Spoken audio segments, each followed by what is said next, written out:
Gaza city पर Israel का कब्जा शुरू। क्या है इजराइल की सेना का पूरा प्लान? पीएम नेतन्याहू के प्लान को सेना कैसे देगी अंजाम? गाजा पट्टी का सबसे बड़ा शहर गाजा सिटी, जहां 10 लाख से ज्यादा फिलिस्तीनी रहते हैं, अब धीरे धीरे इजरायली सेना के कब्जे में जा रहा है। सवाल है, इजराइल सिर्फ गाजा सिटी पर ही इतना जोर क्यों दिखा रहा है?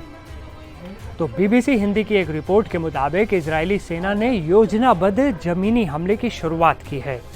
लगातार बमबारी और तोपखाने की आग के बाद अब शहर के बाहरी हिस्सों पर इजराइल का नियंत्रण बताया जा रहा है। इजराइल के रक्षा मंत्री ने इस अभियान को हरी झंडी भी दे दी है और करीब 60,000 रिजर्व सैनिकों को बुलाया गया है। लेकिन इस कदम से गाजा सिटी में दहशत फैल चुकी है। लोग अपने घर छोड़कर पलायन करने को मजबूर हैं।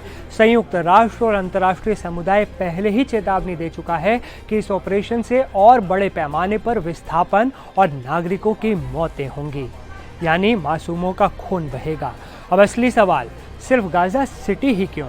दरअसल गाजा सिटी हमास का गढ़ माना जाता है। यही वो इलाका है जहां से हमास की बड़ी तादाद में गतिविधियां चलती हैं।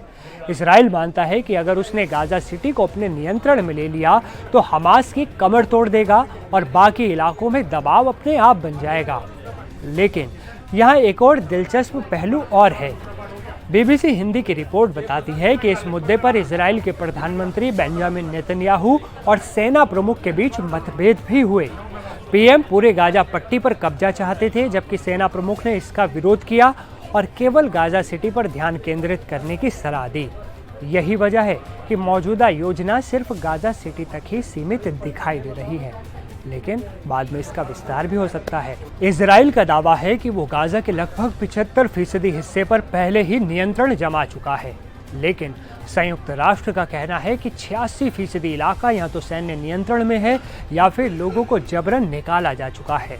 हमास ने इसे निर्मम युद्ध करार दिया और आरोप लगाया कि इजराइल जानबूझकर युद्ध विराम में रुकावट डाल रहा है। ये उसकी रणनीति है। उधर प्रधानमंत्री बेंजामिन नेतन्याहू खुले तौर पर कह चुके हैं कि गाजा पट्टी का भविष्य उनकी सेना के सुरक्षा नियंत्रण में ही होगा और यहाँ एक नया नागरिक प्रशासन खड़ा किया जाएगा जो ना हमास होगा और ना ही फिलिस्तीनी प्राधिकरण। तो सवाल अब यही है कि क्या गाजा सिटी पर इजराइल का कब्जा पूरे संघर्ष की दिशा को बदल देगा या फिर ये सिर्फ खून खराबे की एक नई शुरुआत है? अपनी राय नीचे कमेंट में ज़रूर बताएं और देश और दुनिया की तमाम बड़ी और अहम खबरों के लिए देखते रहें एनडीटीवी इंडिया।